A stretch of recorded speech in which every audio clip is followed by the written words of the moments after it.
리더님들의 큰 박수로 맞이하겠습니다. 네, 강사님 나와주십시오. 네, 네, 안녕하세요. 다시 안녕하세요. 한번 인사드리고 시작을 하도록 하겠습니다. 네, 안녕하세요. 저는 안녕하세요. 한국아메이교육부 현애랑 강사입니다. 만나 뵙게 해서 반갑습니다. 안녕하세요. 반갑습니다.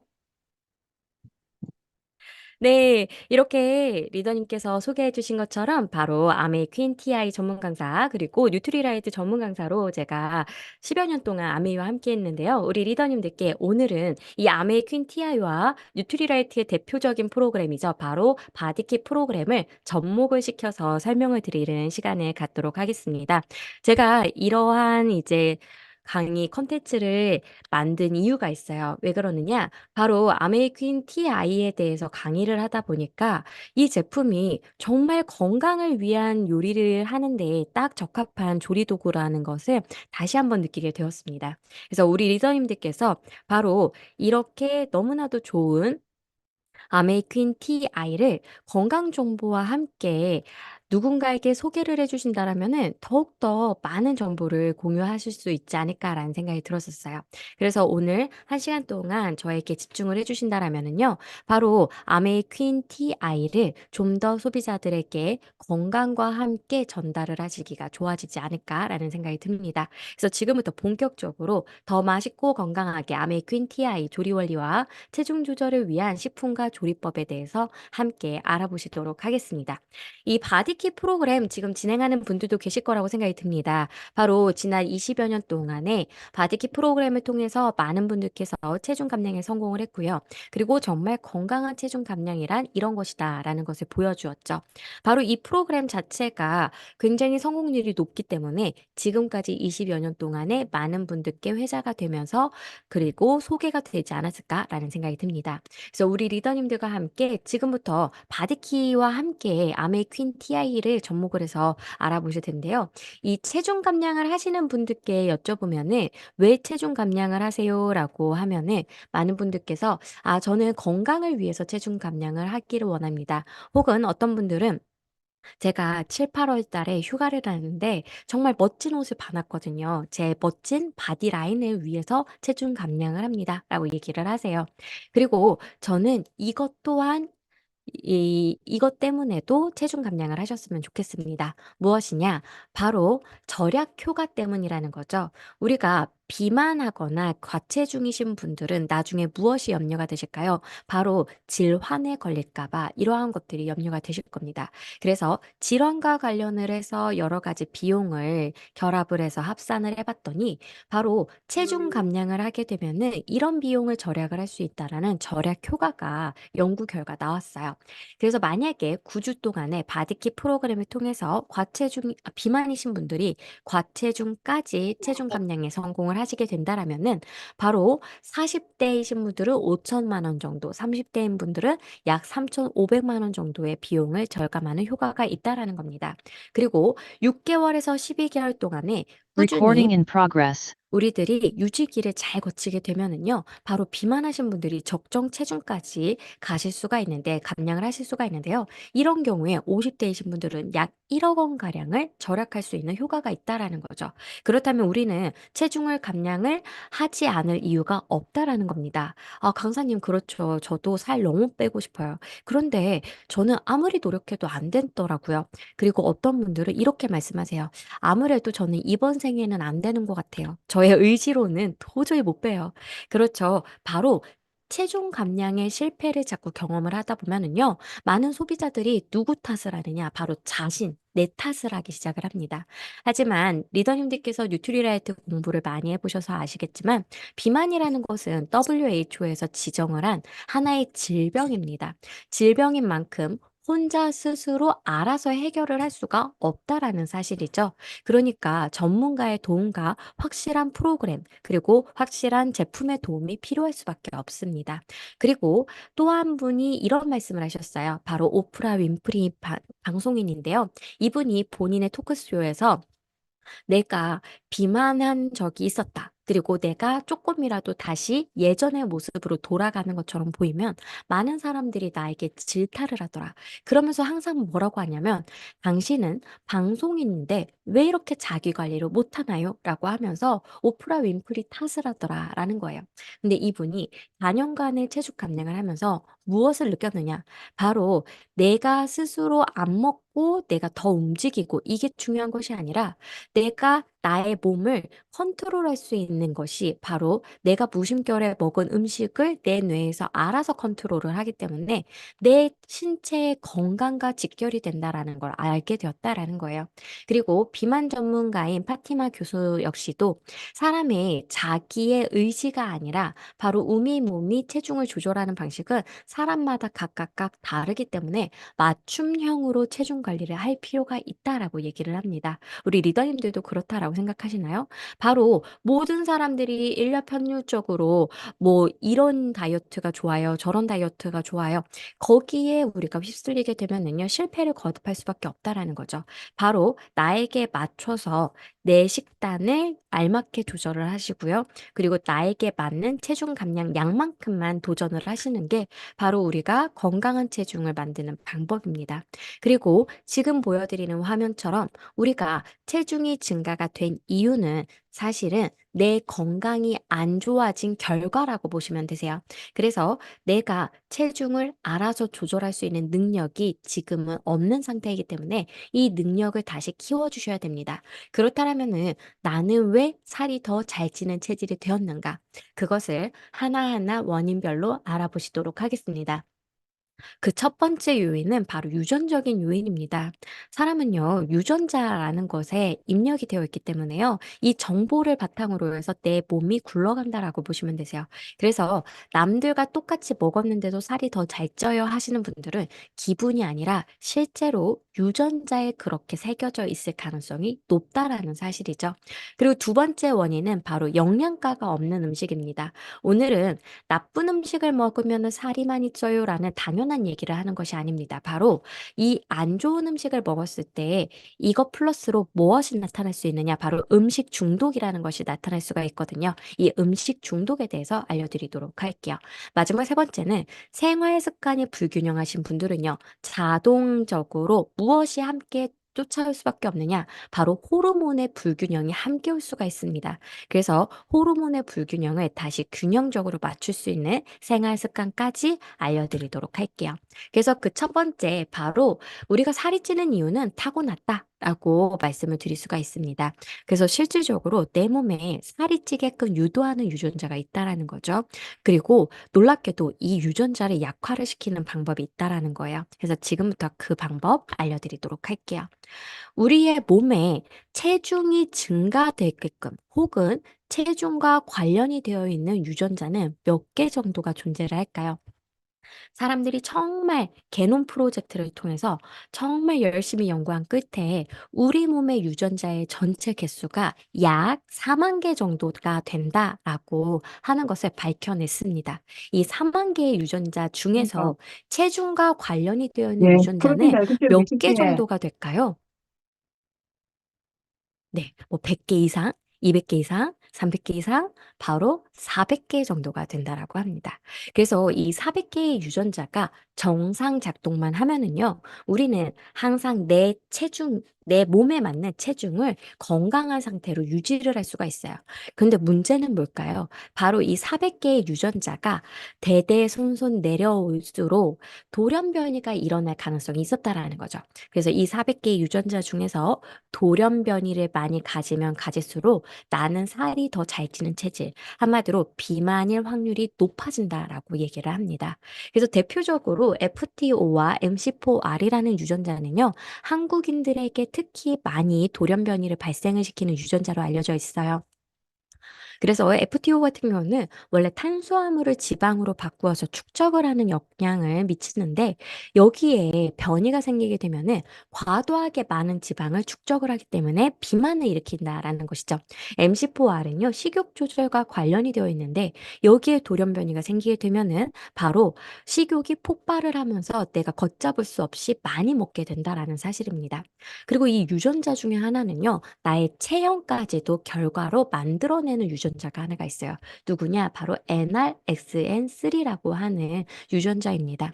이 NRXN3 같은 경우는 엉덩이 대비 허리 둘레를 결정을 짓는 유전자예요. 그래서 여기에 돌연변이가 생기게 되면은 허리 둘레가 계속 증가를 해서요.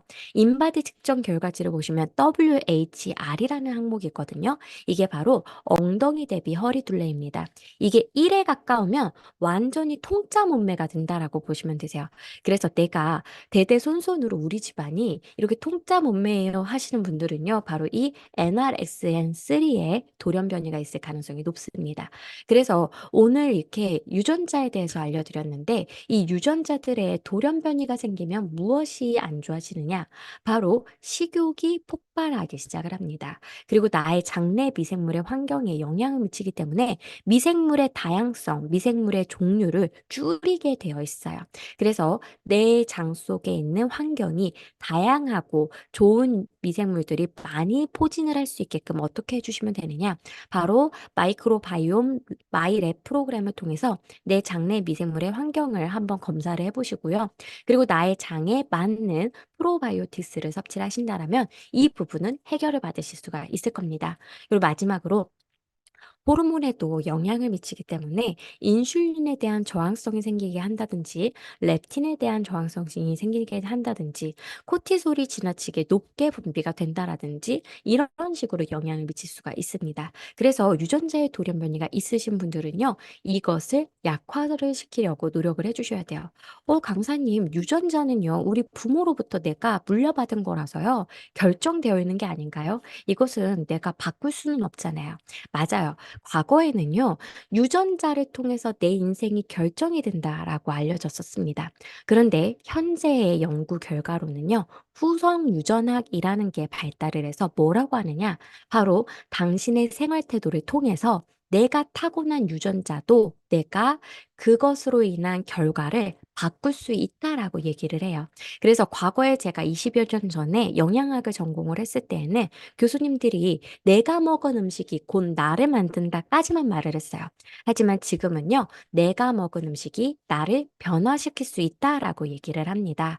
그래서 우리 리더님들께서 내가 오늘 무슨 음식을 먹는지, 내가 어떤 환경 가운데 있는지, 어떤 스트레스를 받는지에 따라서 내 몸이 변화가 될 수가 있다라는 사실이죠. 그럼 어떻게 하시면 된다? 내가 체질적으로 타고나기를 살이 더 잘 찌는 것 같아요 하시면은요, 이러한 모든 생활 습관들, 생활의 환경들을 다 바꿔주시면 되겠습니다. 그래서 지금 후성 유전학과 관련해서 대표적인 생명체가 누구냐? 바로 벌입니다. 벌은요, 특이하게도 애벌레 시절에는 동일한 유전자를 갖고 있습니다. 그러면 여왕벌과 일벌의 차이는 어디에서 달라질까요? 바로 로얄 젤리를 먹었느냐 안 먹었느냐에 따라서 여왕벌이 되고 일벌이 된다라는 사실이에요. 로얄 젤리 안에 있는 특정 성분이 여왕벌의 몸집을 크게 키우는 데 기여를 하는 단백질을 많이 만들어낸다라는 사실입니다. 그렇기 때문에 우리들은 어떻게 해주신다? 바로 올바른 식습관을 가지실 필요가 있습니다. 그것을 실질적으로 연구한 결과가 있어서 가지고 와봤습니다. 한 세브란스 병원에서요, 영양사분과 의사분이 합심을 해서 환자들에게 한 달 동안 지중해식, 한국형의 지중해식 식단을 제공을 한 거예요. 그랬을 때 이 한 달 동안의 변화가 얼마나 드라마틱하냐? 바로 MC4R 유전자의 변이를 가진 환자는요, 한 달 만에 3.1kg을 감량을 했고요. FTO 유전자 변이를 가진 환자는 한 달 만에 체중이 마이너스 2.9kg이 감량이 되었습니다. 그러니까 원래 우리가 한 달 동안에 2kg을 감량을 하시면 정말 잘했습니다라고 말씀을 드리잖아요. 이것은 그것을 뛰어넘은 성과이기 때문에 내가 아무리 유전적으로 돌연변이를 타고 났어도 이것을 해결할 수 있는 힘이 있다라는 사실입니다. 그러면 어떻게 하시자? 이제 오늘부터라도 당장 나의 식사를 바꿔주실 필요가 있다라는 거죠. 그러면 한국형의 지중해식 식단을 만들려면 어떻게 해주셔야 될까요? 첫 번째로는 탄수화물, 단백질, 지방의 비율을 5대 2대 3으로 맞춰주세요. 그래서 이것은 저희가 굿모닝에서도 강조를 드리는 식단 비율이죠. 그래서 탄수화물을 줄이시려면은 밥을 우리가 평상시에 먹는 거의 3분의 2 정도만 섭취하시면 되시고요. 내가 샌드위치를 먹을 때 꼭 빵을 2개를 먹는다 하시면은요. 위에 덮는 빵은 빼시고 한 장만으로 오픈 샌드위치를 드시고요. 내가 평상시에 간식으로 떡, 감자, 고구마, 서류와 같은 이러한 것들 많이 드신다라면요. 이것을 과감하게 포기를 해주시면 되겠습니다. 그리고 지방 같은 경우 무려 비율이 3이에요. 강사님, 그럼 내가 오늘부터 열심히 고기를 삶아서 먹을까요? 네, 삶아서 먹는 것도 좋겠지만 이 지방은 건강에 도움이 되는 불포화 지방산, 바로 식물성 오일을 뜻합니다. 그래서 들기름을 섭취하시거나 올리브유를 섭취하시거나 아니면은 등푸른 생선에 있는 오메가3를 섭취하심으로써 이 비율을 맞춰주실 필요가 있죠. 그리고 모든 분들이 알고 계십니다. 이제는 단순당보다는 복합당, 잡곡을 충분히 섭취하시는 게 좋고요. 그리고 동물성 단백질은 가급적이면 포화지방이 많은 음식들보다는요, 바로 해산물과 가금류를 통해서 충족을 하시는 게 좋습니다. 그리고 오메가3와 오메가6번의 섭취 비율도 고려를 하셔야 되기 때문에 볶거나 튀기는 요리는 당분간은 피해 주시는 게 맞습니다. 그리고 마지막으로 뉴트리라이트에서도 강조를 드리는 식물 영양소를 충분히 섭취하기 위해서 다양한 색상의 채소와 과일을 섭취하시기를 권해드릴게요. 그래서 이렇게까지 원칙을 말씀을 드리면 실질적으로 식단에 적용하시기가 어려우실까봐 제가 그 메뉴를 한번 가지고 와봤습니다. 낙지덮밥을 한번 예시로 보시면은요, 색감이 알록달록 예쁘죠? 그것과 함께 빨갛지가 않다라는 특징이 있어요. 뭐냐? 우리는 일반적으로 고추장 베이스를 많이 쓰지만 고추장도 단순당의 섭취 비율을 높일 수 있는 요인이 되기 때문에 고추장 소스 대신에 간장 소스를 베이스로 해서 섭취하시기를 권해드립니다. 그리고 들깨, 버섯, 두부 모든 것들이 지중해시 식단에서 중요한 식재료이기 때문에 이렇게 섞어서 함께 섭취하시는 것도 좋겠죠. 마지막으로 우렁냉이 된장밥처럼 이 고추장 소스 대신에 된장 소스를 사용을 하시는 것도 좋고요. 그리고 여기에서 한 가지 더 강조를 드릴 게 밥의 색상입니다. 색상을 보시면 강황가루를 썼다는 걸 보실 수가 있죠. 바로 체중을 감량을 하시는 분들일수록 염증 수치를 완화를 하기 위해서라도 이러한 다양한 식물 영양소, 특히 강황이 염증 완화에 도움이 되는 걸로 알려져 있거든요. 그래서 이러한 것들을 다양하게 사용을 하셨으면 좋겠습니다. 왜 그러느냐? 바로 우리의 몸에 알게 모르게 들어오는 화학 물질들과 같이 애매모호한 물질은요, 내 몸에서 뭐라고 생각을 하느냐? 내 몸은 이게 나쁜지 좋은지 모르겠어 라고 생각을 한다라는 거예요. 그러면 어떻게 하겠어요? 바로 내 몸에다가 그냥 저장을 해 놓으려고 하는 거예요. 나쁘면 배출을 시키고 좋으면 내 몸에다 이제 사용을 할 텐데 그렇지 않기 때문이죠. 그런데 이 저장 창고가 어디냐? 바로 지방세포입니다. 그래서 내가 체중 감량을 하시게 되면은 그동안의 지방세포에 쌓여있던 이 애매모호한 물질들이 분해가 되면서 다 쏟아져 나오게 된다라는 거죠. 그래서 체중 감량하시면 이상하게 더 아파요, 허약해져요 하는 분들, 바로 그동안에 내 지방세포에 쌓여있던 그 물질들 때문이다라고 보시면 되겠습니다. 그래서 이런 분들일수록 더욱더 더브릭스와 같이 식물 영양소를 바탕으로 한 종합 비타민 미네랄 제품을 꼭 섭취해 주셔야 되고요. 오메가3 역시도 염증 완화 쪽으로 도움이 되기 때문에 오메가3도 꼭 같이 권해 주셨으면 좋겠습니다. 그래서 이번에 바디키 프로그램은 장소 때문인지 더블엑스와 오메가3가 포함이 되어 있지 않아요. 그래서 바디키 프로그램 플러스 더블엑스 오메가3를 꼭 강조해서 권해주셨으면 좋겠어요. 그래서 여기까지가 유전적인 요인 때문에 내가 어쩔 수 없이 살이 찌는 체질이 되었어요 하시는 분들에게 도움이 될 수 있는 식습관 알려드렸습니다. 지금부터는 바로 영양가가 없는 음식에 대해서 알려드리도록 할게요. 내가 MT 칼로리라고 하는 영양가는 제로고 칼로리는 높은 음식들을 주로 드신다면 당연히 칼로리 때문에 살이 찐다라고 생각을 하셨을 겁니다. 그것도 맞긴 하지만요. 심각한 문제는 이거예요. 식품 중독을 이끌어낸다라는 사실입니다. 그리고 혈당 스파이크도 자주 경험을 하게 되면은요. 내 몸은 더욱더 연약해지게 되고요. 살이 더 잘 찌는 체질이 될 수가 있어요. 그래서 건강한 체중을 위한 식품들이 어떠한 것들이 있는지까지 함께 알아보시도록 할게요. 일단 첫 번째로 아까 말씀드린 것처럼 영양가가 없는 식품들은 음식에 중독성이 있기 때문에 우리가 끊어내기가 참 힘듭니다. 전 세계적으로 5명 중에 1명은요, 음식에 중독이 되어 있는 상태라고 하는 것이죠. 그래서 주변에 이런 분들이 있어요. 밥을 방금 먹었는데도 밥배 따로 간식배 따로라고 하면서 계속 뭔가를 찾아서 섭취하시는 분들. 바로 이분들은 음식 자체에 중독에 걸려 있는 상태다라고 보시면 되겠습니다. 이 중독성이 얼마나 심각하냐? 음식을 먹었을 때 나의 뇌에 보상 중추를 자극을 시켜서요. 쾌감을 느낀다라는 거죠. 그래서 우리가 음식을 먹으면 아, 내가 오늘도 건강한 음식을 먹어서 참 좋다가 아니라 아, 너무 짜릿해. 너무 기분 좋아. 이 상태가 된다라는 거예요. 그래서 음식 중독에 있는 분들은요. 알코올과 코카인 등의 약물 중독에 걸려 있는 사람들의 뇌와 똑같이 작동을 한다라는 충격적인 결과입니다. 그럼 이분들은 어떻게 해야 될까요? 바로 이렇게 중독을 갖고 오는 음식들을 당분간만 끊어내 주시면은 나의 뇌에서는 잊어가게 됩니다. 그래서 이것을 66일의 법칙이라고 얘기를 하는데요. 66일 동안 내가 한 행동을 계속적으로 하게 되면은요, 그것은 나의 뇌에 각인이 되면서 습관이 된다라고 합니다.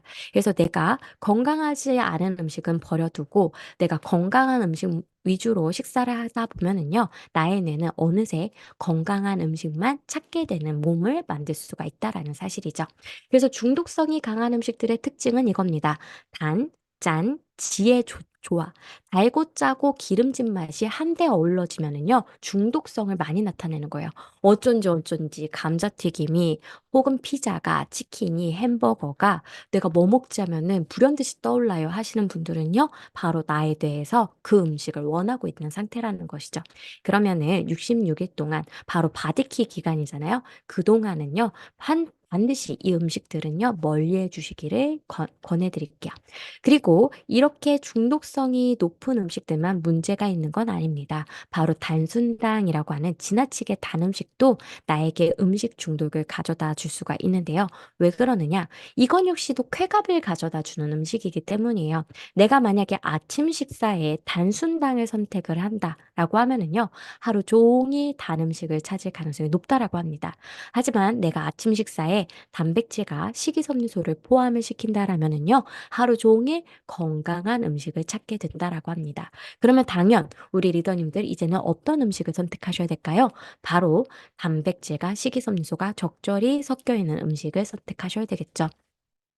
그래서 내 뇌에서 느끼는 기분의 변화를 이 그림을 통해서 함께 알아보시도록 할게요. 내가 아침에 무심결에 믹스커피 한 잔을 먹었어요.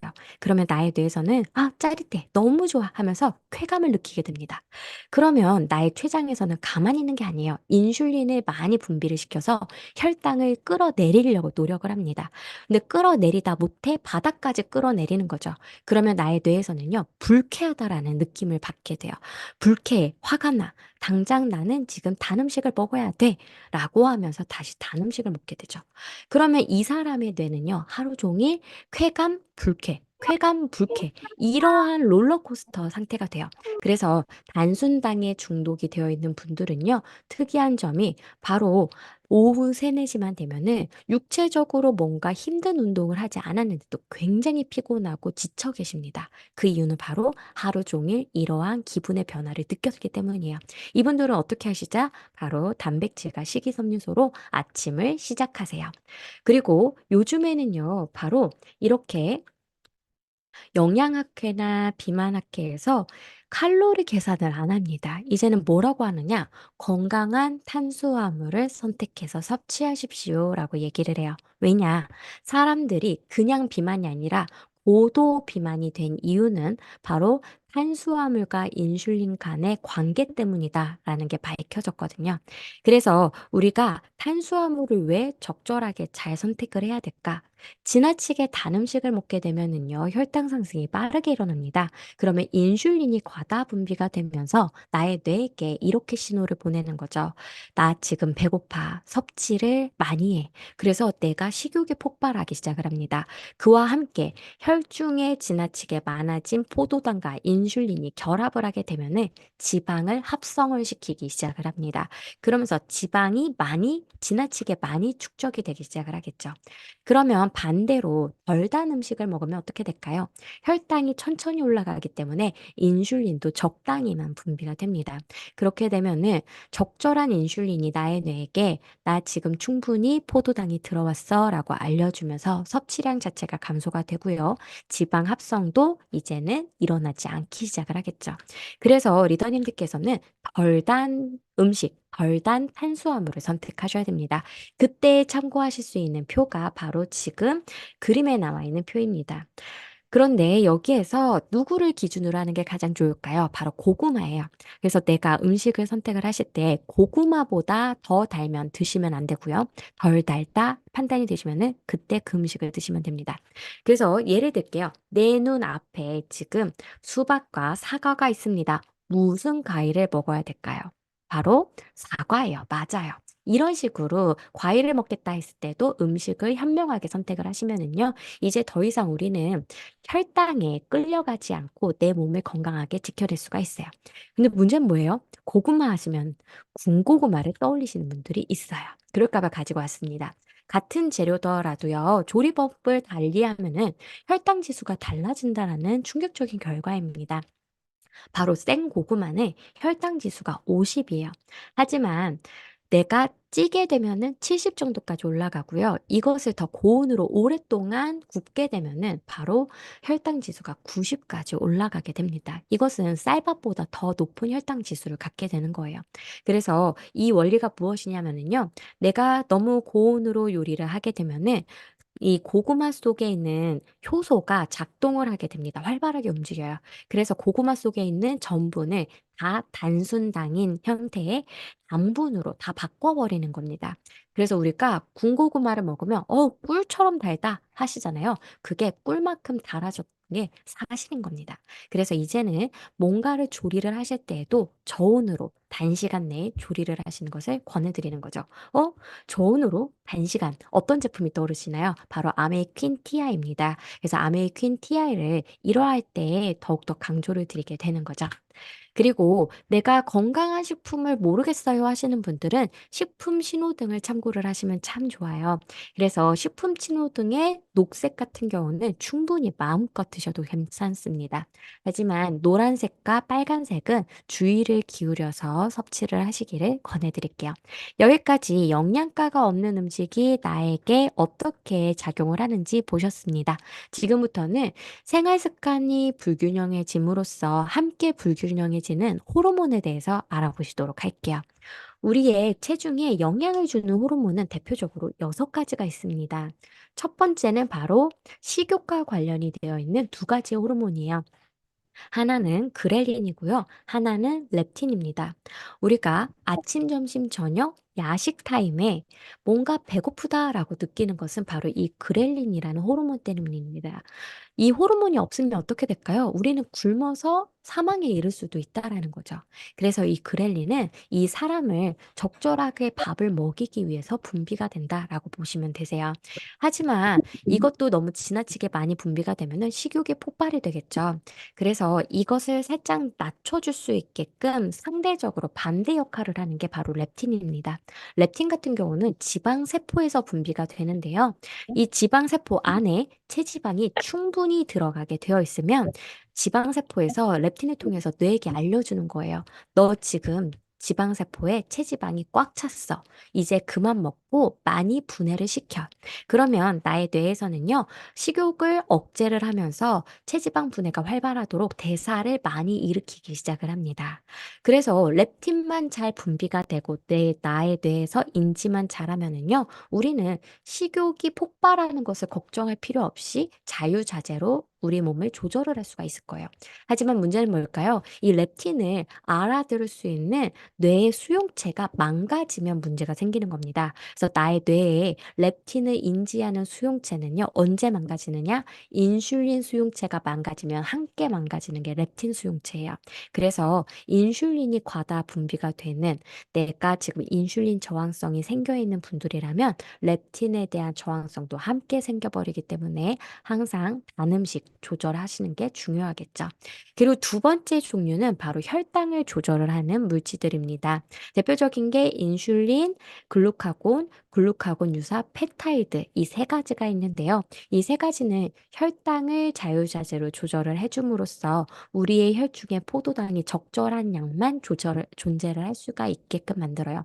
하지만 이것이 작동을 제대로 못하게 되면은 혈중에 지나치게 많은 포도당들이 넘쳐나게 되면서 그래서 당뇨가 생길 수가 있는 거고요. 그래서 지방 축적이 많이 일어나게 되는 겁니다. 그래서 이 세 개의 호르몬도 잘 조절을 해주셔야 되겠죠.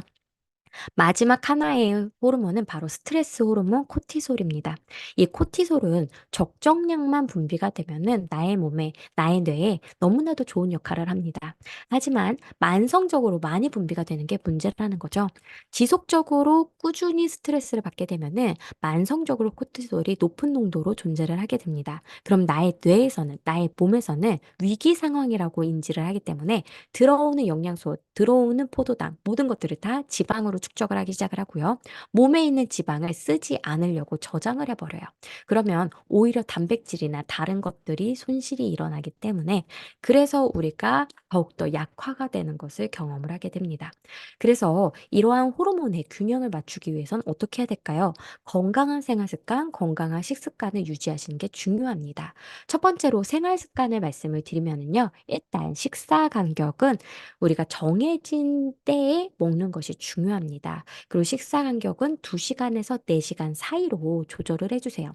공복 시간이 너무 길어지게 되면은요, 우리의 위장에서는 그렐린이 너무 많이 분비가 되기 때문에 폭식을 유도를 할 수가 있습니다. 그래서 내가 해가 뜨면 먹고 해가 지면은 안 먹고 이러한 생활 패턴을 만드신다라고 했을 때 거의 10시간 정도로 우리가 식사를 하더라고요.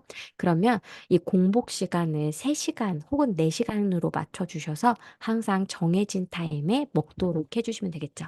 그리고 운동을요, 매일마다 30분 이상씩 유산소성으로 꾸준히 해주시게 되면은 그렐린의 농도를 줄이는데 도움을 받으실 수가 있습니다.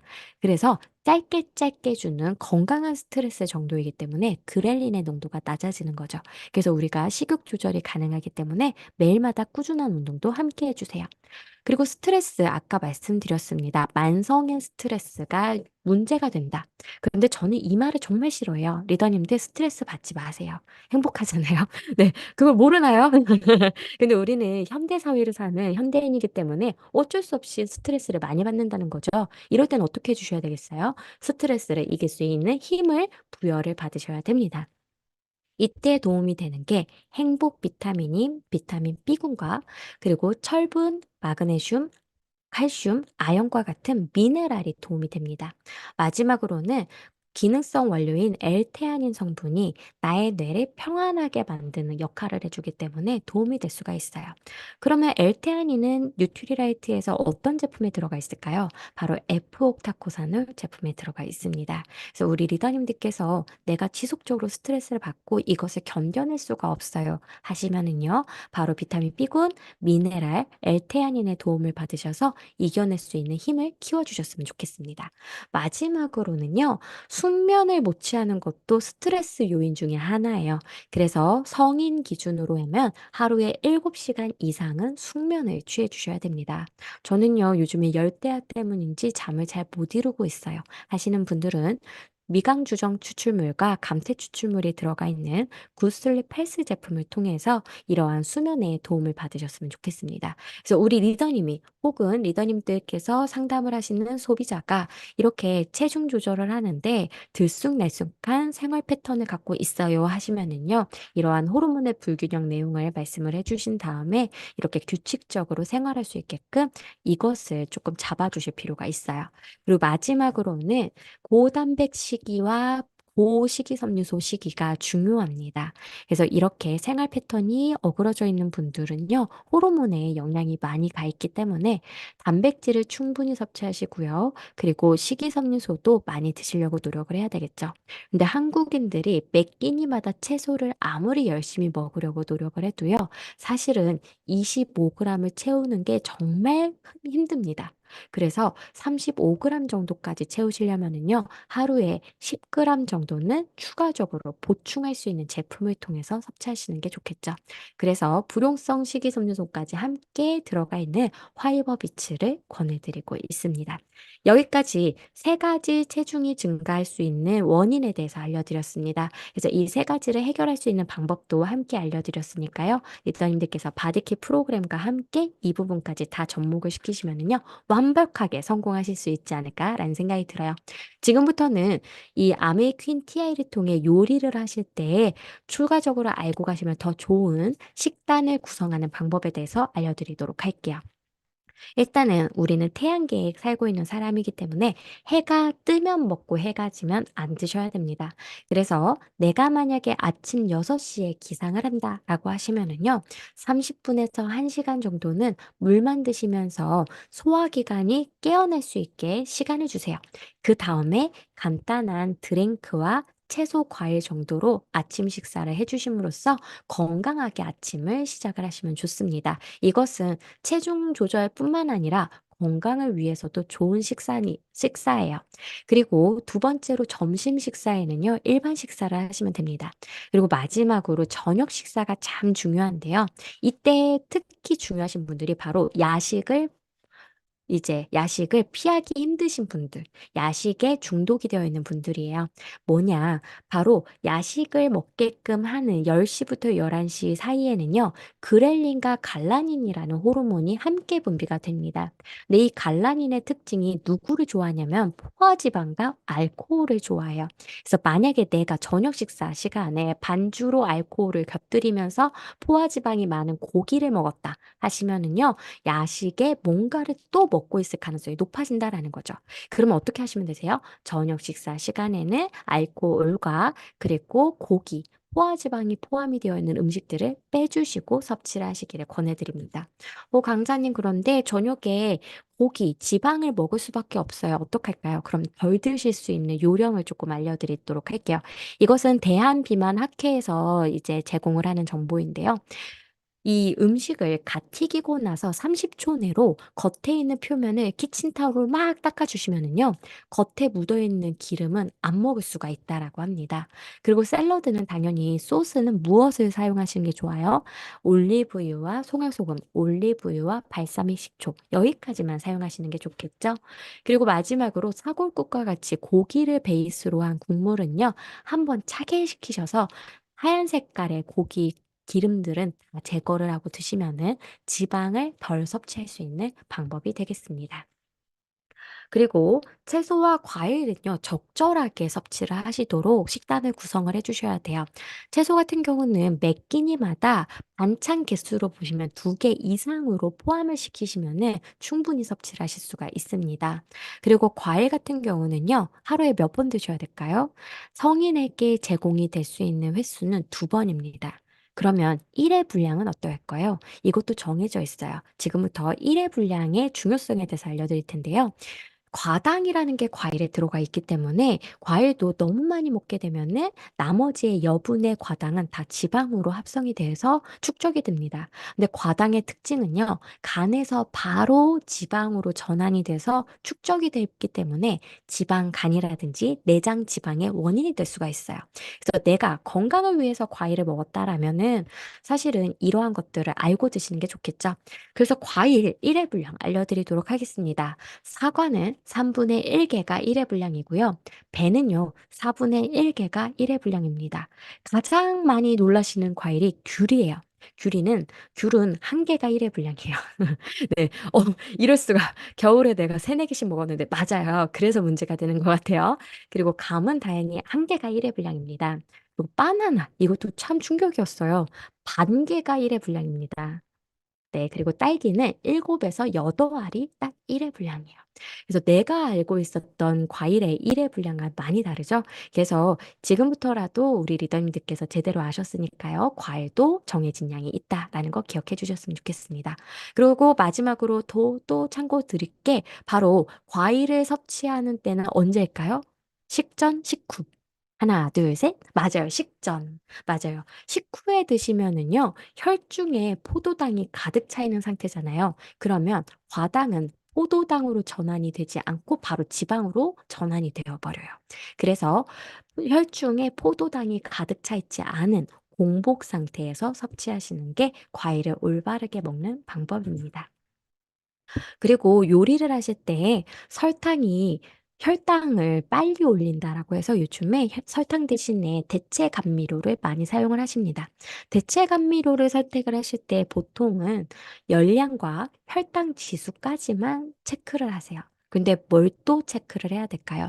바로 감미도도 함께 생각을 해주셔야 됩니다. 왜 그러느냐? 지나치게 단 것은요, 나의 뇌에 보상 중추를 자극을 하기 때문에 중독을 일으킬 가능성이 높기 때문이죠. 그래서 제로 칼로리라고 선전을 하는 코카콜라, 콜라 같은 것들, 상표 이름이 나와버렸네요. 이러면 안 되는데. 네, 네, 제로 콜라 같은 것들을 좀 즐겨 드시는 분들이 있죠. 그것도 하나의 중독이라고 보시면 되세요. 그래서 감미도가 낮은 대체 감미료를 선택하시길 권해드립니다. 열량도 낮고 당지수도 낮으면서 감미도까지 낮은 이 세 개를 다 충족하는 대체 감미료는 무엇일까요? 바로 이번에 아메에서 출시한 바로 알룰로스가 그 대체 감미료입니다. 그래서 혹시라도 내가 혈당 지수까지도 해결을 하고 싶어요 하시는 분들은요. 이제는 설탕 대신에 설탕보다 감미도가 50에서 70%밖에 되지 않는 알룰로스를 선택하셔서 요리하시기를 권해드리도록 할게요. 그리고 요리를 하실 때 이제 식재료를 구입을 하시겠죠? 그때 채소와 과일을 구입하시면 어떻게 하나요? 냉장고에 넣어놓고 언젠가 쓰겠지 하고서 내버려 두는 경우가 있습니다. 그런데 그러시면 안 된다라는 걸 이 그림을 통해서 자료를 통해서 보여드리도록 할게요. 왜 그러느냐? 바로 과일은 나무에서, 채소는 흙에서 뿌리가 뽑힌 상태에서는요, 바로 본인이 지금까지 쌓아놓은 영양소를 자가 호흡을 통해 다 사용을 해버리게 됩니다. 그렇게 되면은 내가 기대했던 그 영양소를 못 먹게 된다라는 사실이죠. 그래서 실질적으로 이 시금치 같은 경우는요, 상온에 3일 정도 보관을 하게 되면 엽산이 3분의 1밖에 남지 않게 된다라는 거예요. 그래서 우리가 엽산을 기대하고 시금치를 샀는데 이것이 내가 보관을 하는 기간 동안에 엽산이 다 없어지고 있다라는 사실이죠. 그래서 저는 이런 자료를 통해서 뭐도 강조를 드리느냐. 그래서 우리가 제대로 식사를 잘 차리지 않는다라면은 이 영양소를 충분히 섭취하지 못하기 때문에 그래서 현대 사회를 사는 누군가는 모든 분들은요 대부분이 이 비타민, 미네랄은 꼭 매일마다 필요한 양만큼은 보충을 해주실 필요가 있다라는 것을 이런 자료를 통해서 또 한 번 강조를 드립니다. 그리고 이 채소들을 구입을 하셨으면 이왕에 조리를 하실 때 영양소를 가득 품은 채로 조리를 하시는 게 좋겠죠. 그래서 채소를 제때로 조리를 하시려면은 특징에 따라서 조리를 하시는 게 맞아요. 그래서 브로콜리, 물냉이, 마늘, 양파, 붉은 고추 같은 경우는 향 성분 자체에 영양소가 있기 때문에 생으로 날 것으로 먹는 게 좋습니다. 하지만 당근, 시금치, 아스파라거스, 토마토, 양배추는 살짝 익혀주시는 것이 영양소의 소화 흡수 면에서 훨씬 더 좋아진다라는 사실이죠. 그리고 고구마, 감자 항상 논란의 대상입니다. 저희 엄마한테도 제가 맨날 어렸을 때 기억이 있어요. 고구마를 구워주시면 제가 항상 엄마 이거 껍질 까야 돼 말아야 돼? 이걸 항상 여쭤봤었거든요. 그런데 여기에 해답이 있습니다. 바로 겉의 껍질과 속살의 색깔이 다른 경우에는요. 겉 껍질에 영양소가 대부분 몰빵이 되어 있어요. 포함이 되어 있어요. 거기에. 그렇기 때문에 고구마를 드시거나 감자를 드실 때는 껍질째 드시는 것이 영양소를 훌륭하게 먹는 방법일 수가 있습니다.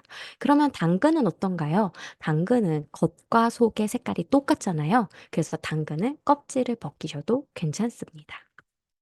그래서 채소 같은 경우는 조리를 잘해야 된다라고 말씀을 드렸죠. 볶게 되면은요, 이렇게 대부분의 영양소가 다 파괴가 됩니다. 그래서 이왕의 조리 방법을 선택을 하실 때는요, 찌는 거, 그리고 삶을 때에도 대부분의 수용성의 비타민들, 이제 미네랄들, 그리고 항산화 물질들은 대부분이 다 파괴가 되기 때문에 찌는 정도로, 그리고 저온 저수분의 형태로 요리를 하시기를 권해드릴게요.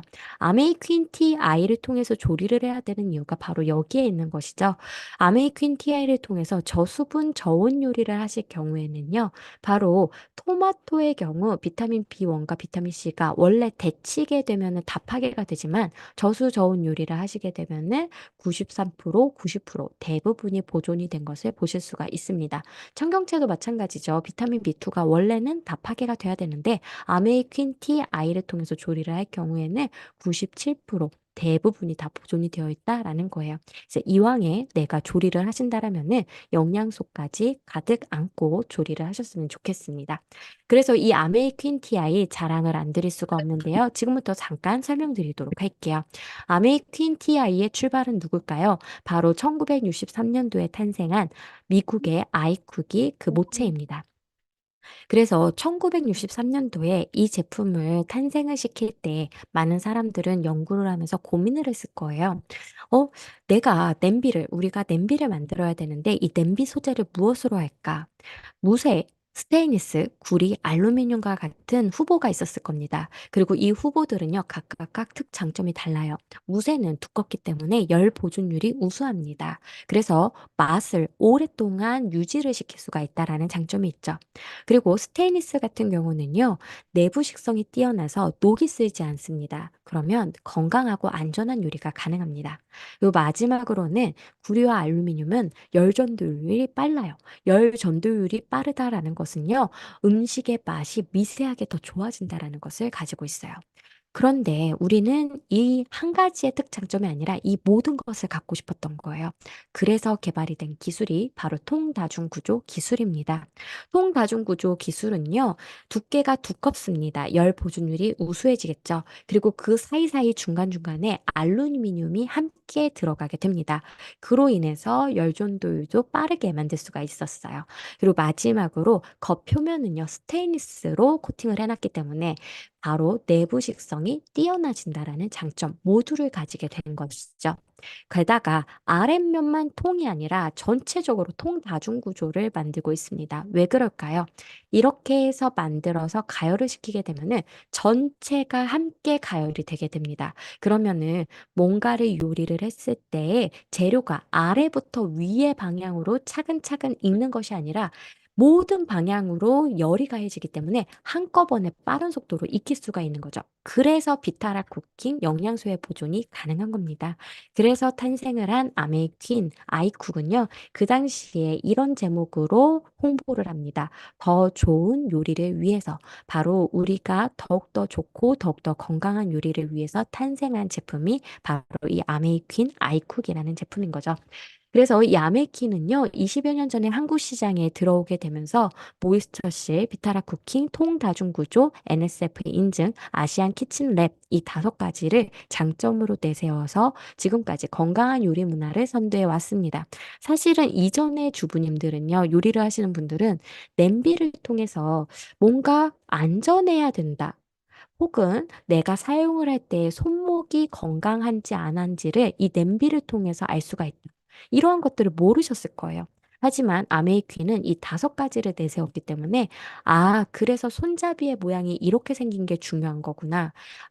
우리가 NSF 인증이라는 걸 받으면 안전하다라는 걸 더 확실히 알 수가 있구나. 이런 것을 알게 되었다라는 거죠. 그리고 이 제품은 20여 년이 지나서 올해 초에 새롭게 한 번 더 발돋움을 해서 위대한 제품으로 탄생을 하게 됩니다. 아메이 퀸티 아이 제품인데요. 아메이 퀸티 아이는 바로 316Ti라고 하는 스테인리스 중에서도 가장 좋은 스테인리스를 사용을 해서요. 부식, 유해물질 걱정에 이제는 없게끔 만들어 드렸습니다. 보온과 염분에 강하기 때문에요. 우리 리더님들께서 실생활에 사용을 하시면서 녹 걱정을 전혀 안 하셔도 된다라는 사실이죠. 그리고 5가지 지키는 기술은 더욱더 업그레이드를 시켰고요.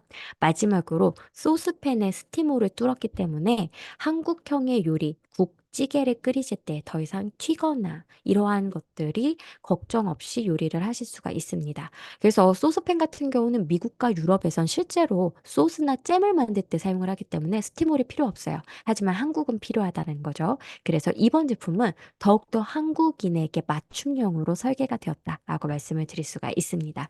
이 아메이 퀸 하면은요, 뭐도 함께 짝꿍으로 사용을 하시는 게 좋으냐? 바로 인덕션입니다. 지금도 아직도 가스레인지 사용하시는 분들이 있어요. 그래서 설명을 드릴게요.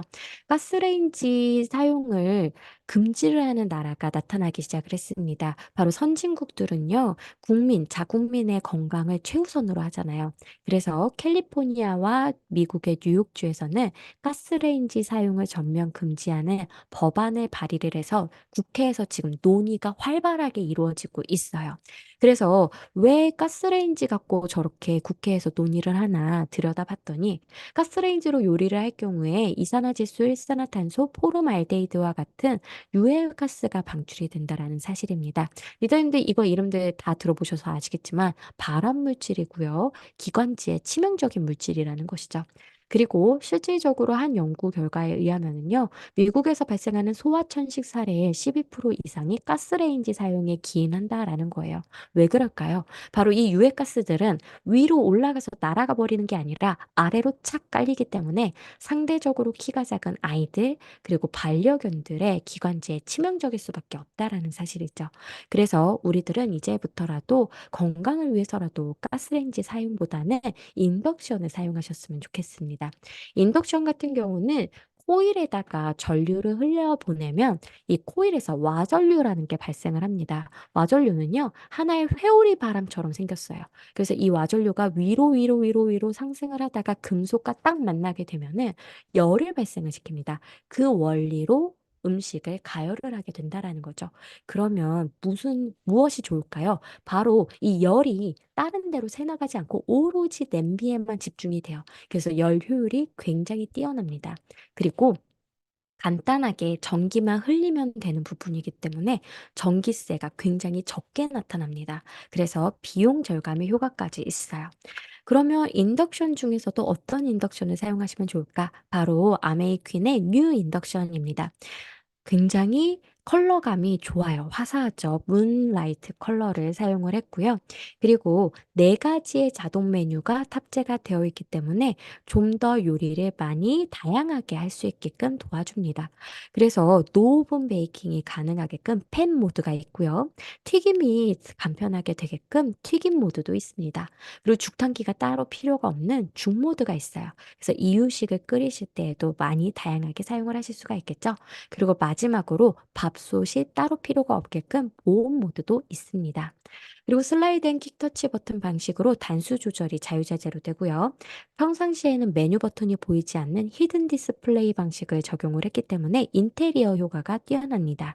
마지막으로 기존의 제품에서 두 가지의 안전 기능을 더 추가를 해서 14가지 안전 기능이 탑재가 되어 있습니다. 그리고 목소리로 이 안전 메뉴를 계속 알려주기 때문에 더욱더 안전하게 요리를 할 수가 있다라는 사실이죠. 그래서 여기까지 인덕션에 대해서 설명드렸습니다. 지금부터는요, 마무리로 아메이 퀸 TI를 사용을 하실 때 주의사항 두 가지 알려드리도록 할게요.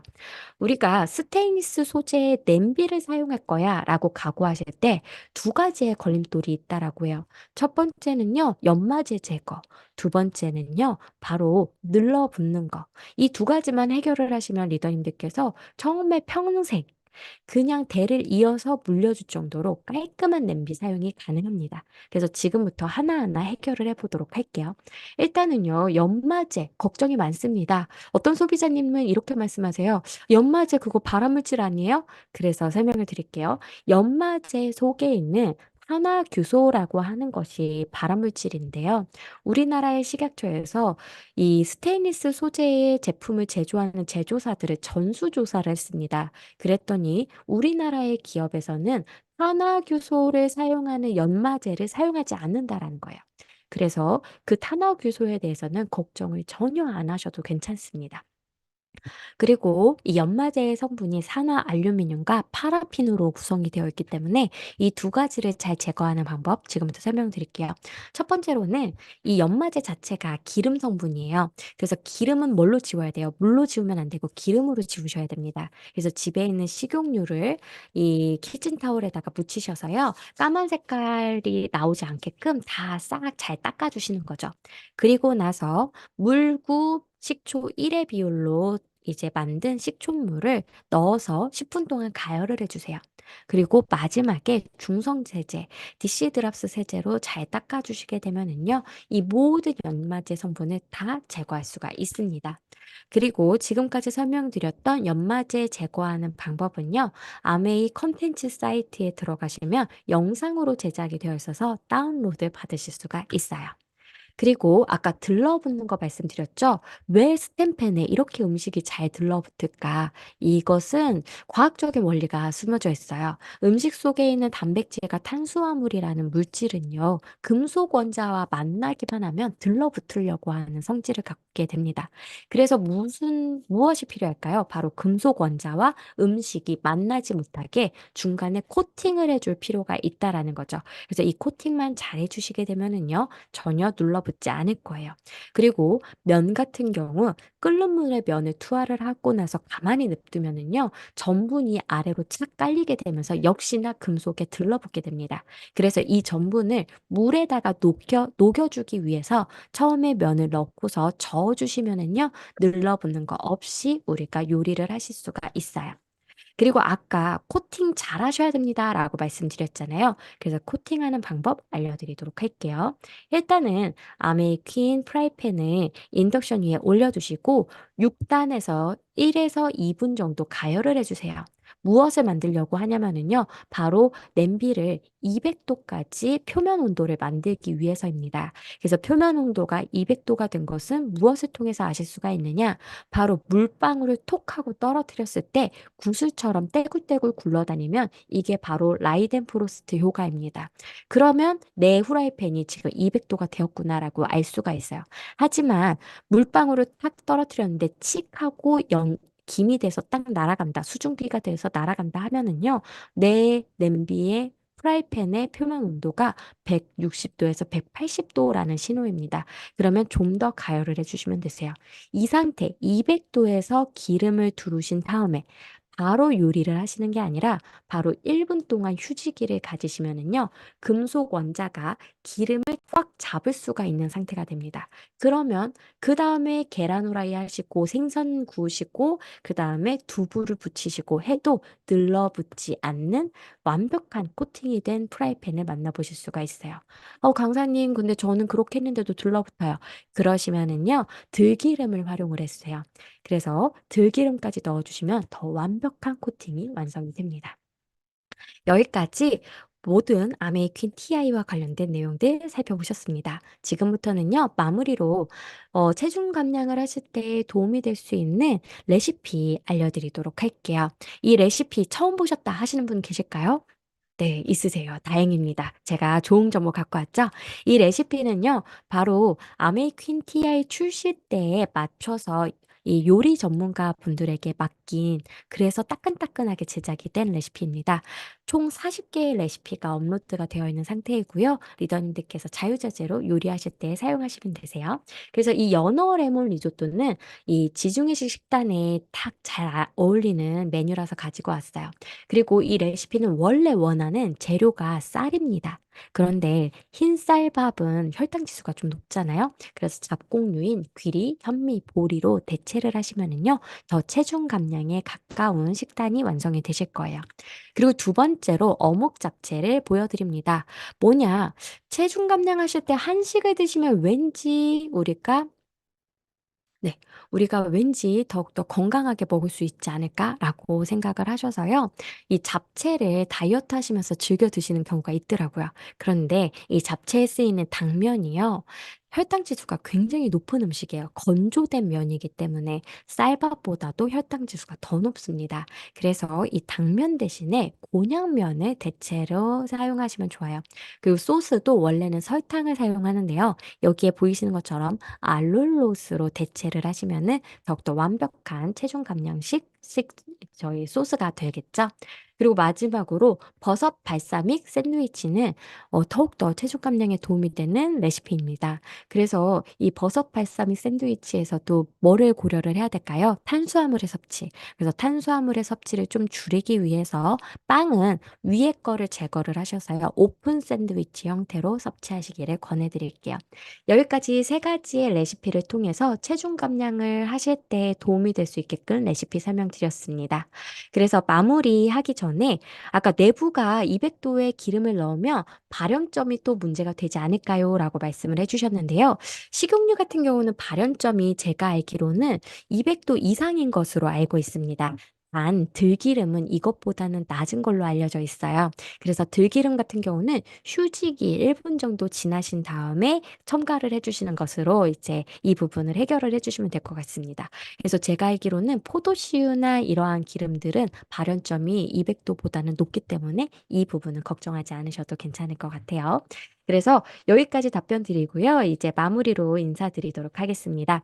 지금 체중 감량을 위해서 바디키 프로그램에서 팀장 역할을 하시는 분들이 계실 거라고 생각이 듭니다. 병원에서 비만 환자와 의사 간의 대화가 부정적인지 긍정적인지 중립적인지에 따라서 결과가 달라진다라는 사실이에요.